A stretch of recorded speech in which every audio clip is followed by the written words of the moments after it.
Bem, amigos das redes sociais, amigos e amigas internautas, um excelente bom dia e boa semana, galera! Estamos aqui ao vivo dos nossos estúdios do Rio de Janeiro para falarmos dele. Único, inigualável, abertura do mercado, abertura do Ibovespa, com as notícias relevantes do Brasil e do mundo para que você fique devidamente antenado e conectado com o que de melhor nosso mercado possa vir a oferecer diariamente. E hoje mais um dia em que temos muitas coisas para abordarmos, mas aí você fica sentado se perguntando com o seu tablet, celular, notebook, laptop na mão: quem é este senhor que ousa falar comigo? Eu sou Márcio Arega, analista de investimentos, terapeuta financeiro e economista aqui da Mais Money, e vamos trazer sempre para vocês aqui experiências, vamos agregar conhecimento, vamos trocar informações. Lembre-se que isso é um campo aqui, um caminho aberto para que a gente troque experiências e evolua rumo à nossa independência financeira e depois a liberdade financeira, que é o ápice nosso, galera, fazendo o dinheiro trabalhar para nós, tranquilos, fazermos o que desejarmos, o que quisermos, óbvio, obedecendo às questões de regras de segurança, políticas de risco-retorno. Quanto maior a propensão de retorno, maior o risco que se corre. Mas aí a gente aborda algumas questões de mindset para vocês, e tendo dúvidas, fiquem à vontade. A gente está aqui para esclarecer, para mostrar que mercado de ações não é esta loucura que falam, mas óbvio, você precisa cada dia e cada vez mais estudar, conhecer, se aprofundar, ter noção dos riscos que ele oferece e os potenciais retornos que também ele oferece, que são bem interessantes e normalmente, em média, eles costumam ser mais interessantes do que a nossa taxa de juros, que por sinal também essa semana temos definições, apesar de que um consenso de mercado não vê potencial, na grande maioria deles, de que haja uma queda da taxa de juros. Podemos ter indícios de que o negócio caminhe para que aconteça nas próximas reuniões. Assim como lá nos Estados Unidos temos definições também de taxa de juros. É uma semana conturbada, vamos ter feriado quinta-feira, mas temos questões de definição lá na Comissão Especial de Reforma da Previdência, como é que isso vai rodar, se vai cumprir o prazo, se esse embate com o governo, entre o governo e o Congresso novamente, o Guedes falando que não gostou, blá, blá, blá, blá. O Maia rebateu, falando que ele não está olhando, o pessoal está com boa vontade, está querendo fazer o negócio acontecer, e aí a gente tem o relator falando que cortou o que a oposição, digamos aí, gostaria que tivesse fora, então não tem como argumentar contra. Então temos muitas coisas para desenrolar somente por aqui. Fora lá fora, que a gente viu aí a Índia sair do grupo especial lá do desfile das escolas de samba, tô brincando, saiu do grupo especial de facilitações de questões dos Estados Unidos para fornecer melhores condições, e aí ela entrou com sobretaxas, e aí a gente viu também questões entre China e Estados Unidos que não melhoraram em nada. A China que jogou mais na questão mais uma etapa na questão do compulsório nos mercados para trazer o impulsionamento da economia local, para segurar a onda dessa guerra comercial. A reunião lá do G20 está chegando, dia 28 e 29 de junho, vamos ver como é que isso vai caminhar, se realmente vai ter esse bate-papo. Trump não está nem aí, já deu declarações de que está pouco se importando com isso, dizendo que não importa que ele participe desse G20, prevê, óbvio, um bate-papo entre eles a princípio, mas ele não fez força para que, digamos, nessa fala dele, esse acordo tenha de sair agora nessa reunião. Então, tira um pouco o peso, alivia um pouco o cenário. Se sair, tende a ser muito bom, porque o pessoal já não está mais esperando que haja esse acordo agora de cara. Então, temos muitas coisas para abordarmos, mas nesse cômputo geral, nesse resumo que eu trouxe para vocês, a gente tem um mercado suave, um mercado sereno, aguardando realmente as cenas dos próximos capítulos dessas evoluções. É nisso que a gente vai falar e vai trazer mais detalhes. Estamos com o nosso índice futuro a 0,07 de alta, enquanto isso lá fora os índices futuros norte-americanos, lembrando que o mercado lá abre 10h30 da matina, S&P 500 0,13 de alta, Dow 30 0,12 de alta, Nasdaq 0,28% de alta. S&P 500 VIX índice do medo 1,31% de alta, subindo levemente, dando esse cenário de ligeira aversão a risco, mas pode mudar, né? A gente está vendo com um dia bem fraco, né, nesse princípio de conversa. A gente tem vencimento de opções hoje que vai inflar aqui o nosso cenário, então podem ver, digamos, volatilidade, mas a volatilidade pode ser muquirana nessa abertura e depois, na parte da tarde, o cenário um pouco mais claro. Como eu falei, semana tensa, já começa com essa segunda complicada, temos uma quarta-feira bombástica, cheia, quinta-feira de feriado, então cautela e cães de galinha não faz mal a ninguém, aguarde esse início de pregão de segunda-feira, todo esse auê de vencimento de opções para depois começar a olhar com mais carinho para a tendência do dia, fechado? Voltando aqui para os mercados internacionais, DAX da Alemanha 0,02% de alta, FTSE na Inglaterra 0,13% de queda, CAC 40 da França 0,21% de alta, o Eurostoxx 50, esse conglomerado da média dos mercados europeus, batendo seus 0,11% de alta também. Trazendo aí os mercados asiáticos, como é que eles fecharam, Nikkei 225 no Japão, 0,03% de alta, Xangai na China 0,20% de alta, Shenzhen 0,33% de queda e China 50 completando os três mais relevantes índices da China, 0,11% de alta. Hang Seng Hong Kong 0,40% de alta, fecha a tampa, sendo o melhor asiático em performance no dia de hoje, aliviando um pouco o cenário que estava meio mais ou menos por causa das manifestações que a gente teve por lá. De dados norte-americanos hoje não temos nada relevante, tudo sereno, tudo tranquilo, e vamos continuar dissecando aqui as informações um pouco mais detalhadas para vocês nesse momento. Enquanto a gente vai falar de commodities, sim, agora vamos pegar aqui commodities, foi o seguinte, ouro nesse momento 1.344 dólares e 15 centavos, 0,03 de baixa. Petróleo tipo Brent, referência na Inglaterra e global, 0,84% de queda, 61 dólares e 50 centavos, enquanto o WTI, 0,76% de baixa, 52 dólares e 11 centavos. Grande Arthur, seja bem-vindo, bom dia, campeão! Fique à vontade para esclarecer e tirar suas dúvidas e vamos juntos. Falando de minério de ferro, queda de 2,47% a 768,50 yuans por tonelada, ou seja, minério deu uma caída, petróleo caindo, um diazinho mais complicado, né? E aí China também que não performou lá nenhuma Brastemp. Vergalhão de aço caindo aí 81 yuans, fechou lá, mercadorias, bolsa de mercadorias de Xangai, fez batendo 3.704 yuans por tonelada, então também baixa o vergalhão. Dólar nesse momento batendo 3,8890, 0,13% de queda, rodando abaixo de 3,90 até o momento. Criptomoeda Bitcoin rodando firme e forte, depois de final de semana forte para ela, de puxada, 9.289 dólares e 10 centavos, 2,20 de alta para a criptomoeda, dando uma subida aí, dando mais uma puxada depois daquela questão dos 5 mil aí. É sempre bom a gente falar e relembrar, recordar essa corrida que se instaurou, mesmo que sorrateira, serena, suave, ela vem, né? Quem está carregando, quem não está especulando, nada contra quem especula, porque especular é bom e é saudável, tendo noção dos riscos, mas quem conseguiu segurar a onda e carregar está aproveitando bem. Vamos agora trazer outros pontos. Deixa comigo, Arthur, vamos falar de Petro 4, tem notícia para ela, tem coisa para chuchu pra gente falar de Petrobras, eu vou relatar tudo aqui, campeão. Falando aqui um pouco, vamos misturar lá fora e aqui, trazendo as notícias para que vocês entendam o que está acontecendo com o nosso cenário, que poderá acontecer lá fora e aqui. O Banco Central divulgou o Boletim Focus, galera. Boletim Focus, para quem ainda não conhece, é a questão específica de um top 5, uma reunião dos economistas que mais acertam suas previsões.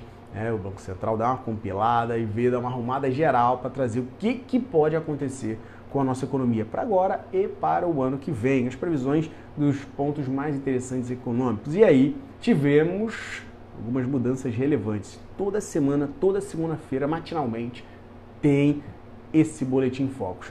E a gente viu o seguinte, algumas mudanças sensíveis. Principalmente, primeiro ponto, a galera mantendo aí na expectativa de Selic, também foi mantida em 6,5%, 18 semanas consecutivas da taxa Selic sendo mantida, eles reduziram agora a previsão para 2020 de 7% para 6,5%, galera. Isso aí é relevante, isso é importante. E a gente viu um outro detalhe crucial, que para 2020 a gente reduziu 0,5%, saiu de 7 para 6,5%. E 2019, agora, galera, só fazendo um ajuste aqui, a gente saiu depois de 18 semanas seguidas de manutenção nesse 6,5%, vimos uma queda forte para 5,75% esse ano. Atenção, temos aí Copom agora na quarta-feira e pode aumentar a expectativa de queda de taxa de juros ou principalmente um comunicado de que nas próximas haja uma queda. Foi uma mexida forte, estamos falando de 0,75 ponto percentual de queda provável ainda para esse ano. Lembrando, hein? 18 semanas seguidas de manutenção em 6,5%, saímos de 6,5% para 5,75% para 2019. E ano que vem, o que era 7% ficou em 6,5%. Dado extremamente relevante e que já mostra que a taxa de juros será mexida para baixo ainda esse ano. Quem falou isso não fui eu, isso é Banco Central. Então, atenção, é catalisador para o mercado de ações, sim, mas também, dependendo do cenário econômico que se vier pela frente, pode reduzir e mitigar um pouco essa entrada. Porque se a gente tem mais quedas de taxa de juros aqui e lá fora, lá nos States, as quedas não acontecem, ou acontecem em um patamar menor, aquela questão de diferença atrativa da nossa taxa de juros, que é o primeiro ponto para a galera trazer recursos para cá, pode se reduzir. Então, tem que olhar os pontos bons e os pontos negativos desse cenário. A princípio, é um dado interessante, mas tem que se olhar lá fora também, que tem reunião nessa quarta-feira. Semana explosiva é o que não faltará, né? Dando continuidade aqui, depois desse fato relevantíssimo, a gente tem a projeção aí de PCA, fechamento de 2019, que caiu de 3,89 para 3,84. A projeção ficou abaixo do centro da meta dos 4,25, mas ainda está dentro daquela variação de 1,5 ponto percentual que o governo sempre adota. 1,5 para cima, 1,5 para baixo da taxa de inflação, então está dentro, tudo sereno, nada mudou, só uma quedinha leve. Para 2020, a estimativa é ela que se encerra em 4%, é a mesma da semana passada, então não mexeu, estamos sereno, sossegado. Taxa de câmbio, moeda deve fechar o ano em 3,80, que também representa essa manutenção em comparação à semana anterior. E já para 2020 também mantido, né, pela sexta semana consecutiva em 3,80. Agora, PIB, houve mexida sim. PIB voltou a reduzir aí, 10ª semana consecutiva de redução de estimativa de PIB para 2019, saindo aí de 1% para 0,93% e para 2020 de 2,23 para 2,20, ou seja, mais um ajuste para baixo na questão do nosso PIB, o crescimento do país. E aí a gente acaba tendo uma corroborada disso com a questão da taxa de juros, que entrou com uma projeção de queda. Interessante e importante ficar atento a essa evolução, beleza?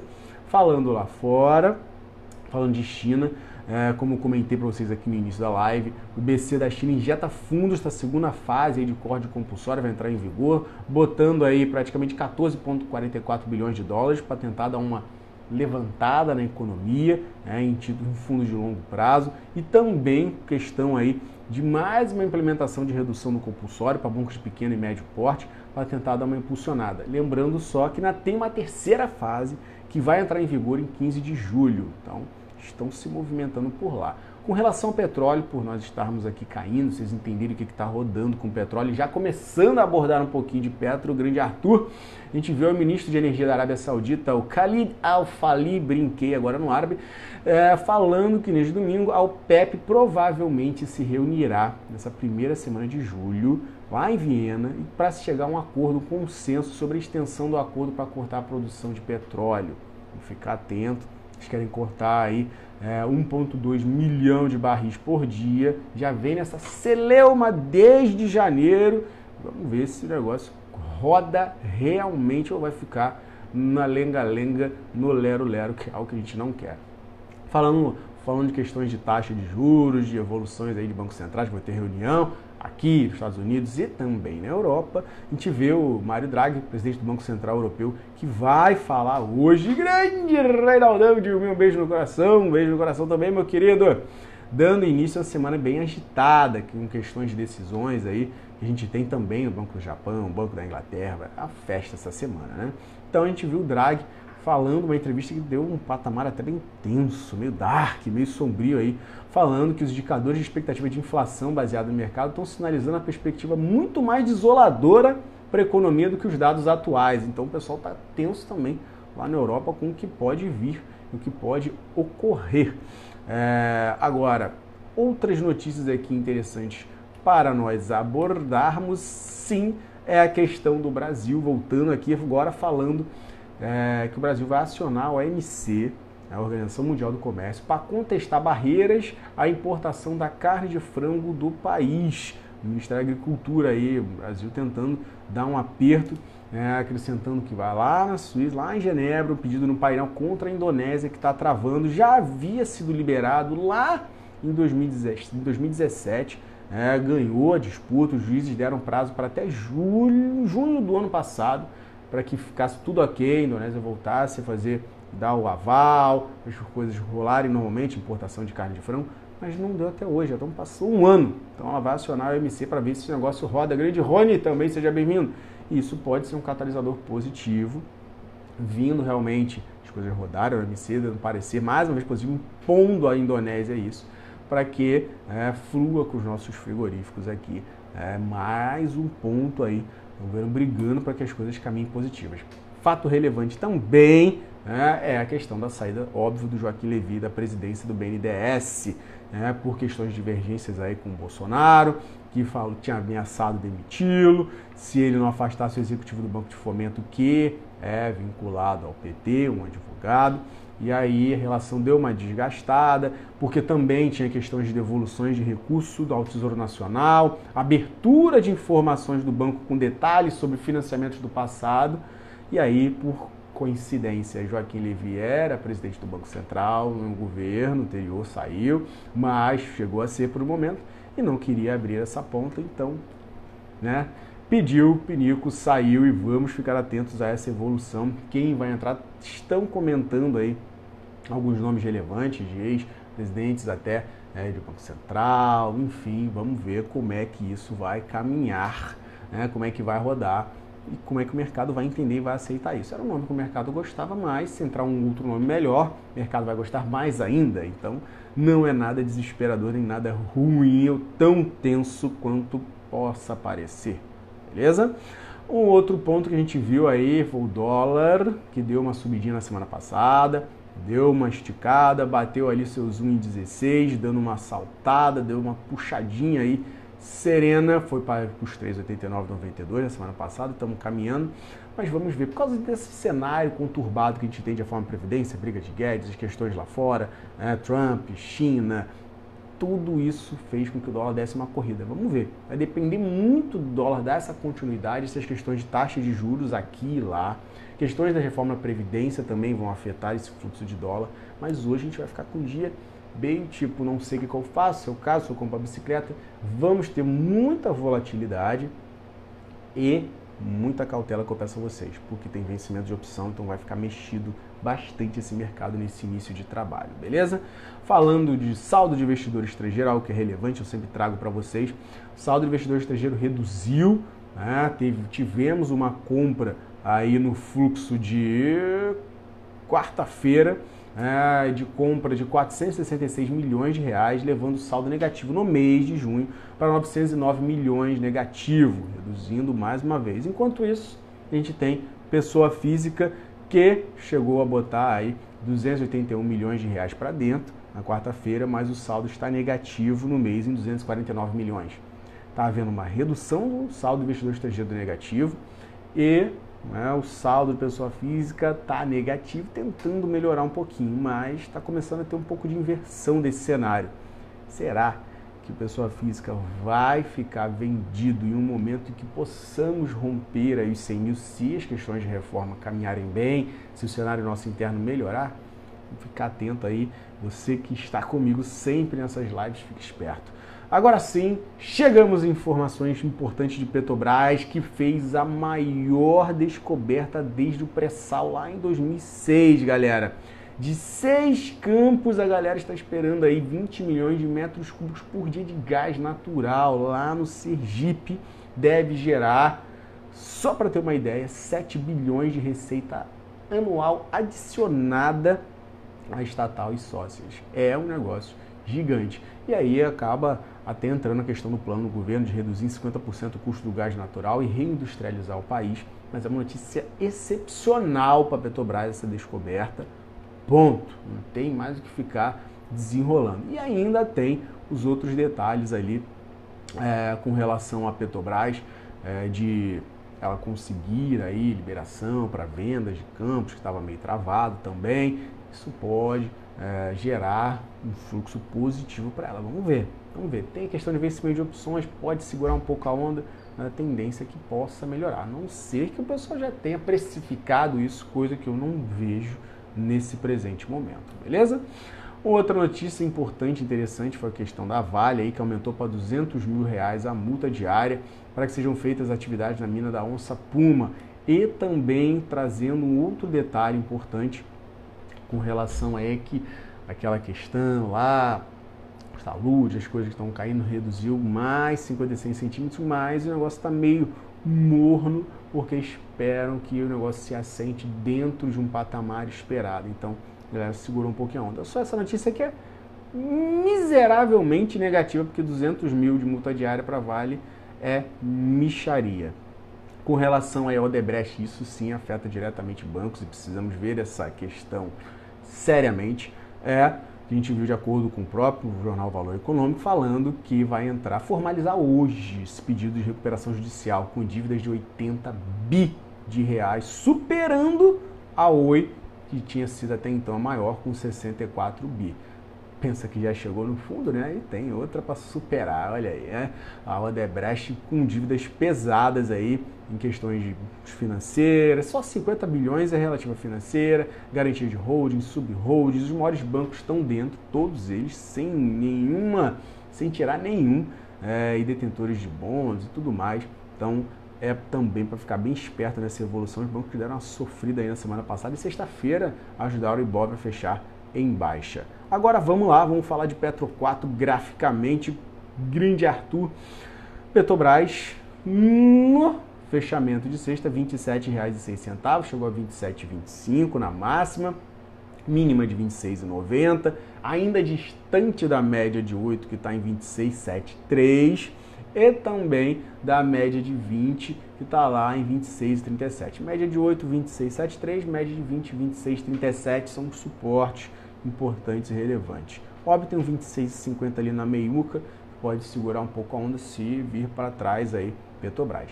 Para cima, a gente tem aí 27,30, óbvio, como uma grande resistência, 27,40 essa região, e conseguindo superar essa marca, a gente ganha fôlego e fluxo para buscar aí a princípio 27,70, 27,80 e depois R$ 28,10, R$ 28,15. Aí sim depois dá uma corrida rumo a R$ 28,70 e R$ 29,10, R$ 29. Fechado? Beleza, espero que tenha dado suporte. E falando de Ibov também, que você precisa ficar antenado, temos o seguinte para o nosso magnânimo Ibov. Ele que deixou uma figura não das melhores no gráfico semanal, que pode gerar o início de uma descida de ladeira, né? Precisa essa semana pelo menos ficar na região acima de 98,600, 98,700, para a gente começar a dar uma respirada. Seria bacana, até para dar um cortezinho nessa tendênciazinha chata que está querendo se demonstrar ali de topo. Conseguiu passar disso, pelo menos, e conseguiu ao longo dessa semana, que seria maravilhoso, passar de 99,200, 99,300, caminho a corrida para a resistência próxima da barreira de 100 mil e depois o topo histórico ali nos 100.438. E aí, depois disso, já dando uma rebatida no nosso Fibonacci sagrado, para ver para onde pode ir, a gente tem espaço para 101 mil, mas o primeiro ponto objetivo seria em 102.800. Que legal, que interessante, né? Então, temos esses pontos aí para cima. parte de baixo curtinha, no gráfico diário. A gente tem um suporte na região de 97.600, onde foi a mínima na sexta-feira, que se perdido, podemos aí, onde está a média de 8 também nessa região, se perdido a gente pode voltar para a faixa aí de 96.700, que é onde vai passar ali um ajuste na média de 20, está em 96.300, mas deve dar uma arrumadinha um pouco para cima. E aí é segurar essa onda, para não perder. Se perder, a gente pode voltar a 95.500, 94.500. Fechadíssimo? Vamos falar aqui de outro ativo agora, vamos falar de Vale 3. Vale 3, 51,40 no seu fechamento, um pouco abaixo da média de 200, que está ali em 51,79. É interessante, importante anotar sempre essa média com um grande ponto de inflexão, se ela está mais com a visão baixista ou mais altista. Está brigando para ficar altista, mas está difícil dela romper. Se conseguir engatar e fechar novamente acima de R$ 51,80, R$ 52 dentro dessa região, começa a clarear novamente o cenário, e aí no rompimento de 52,30 a gente ganha um fôlego, um fluxo bem legal na Vale para 53, quem sabe até aí o último topo recentezinho dela aí na faixa de R$ 53,80. Parte de baixo, perdeu R$ 51, vai buscar ali 50,90, e aí perdeu 50,90, o negócio engrossa um pouquinho mais, que pode fazer esse ativo voltar para 49,30, 49,50 na média ali de 8. E R$ 50 seria ali uma barreira para tentar segurar um pouco esse tranco. Fechado, pessoal? Então eram esses detalhes para trazer para vocês. Um grandíssimo abraço, bons trades, bons negócios, excelente dia, excelente semana. Nos vemos amanhã, galera, de manhã, nossa abertura, nesse mesmo horário, esse mesmo bate-canal, entre 9 e 9h30, a gente começa sagrado, trazendo as notícias, o que rolou no fechamento de hoje e o que poderá rolar ao longo de terça-feira. Combinado? Tudo de bom para vocês e aquela nossa tradicional despedida. Tchau!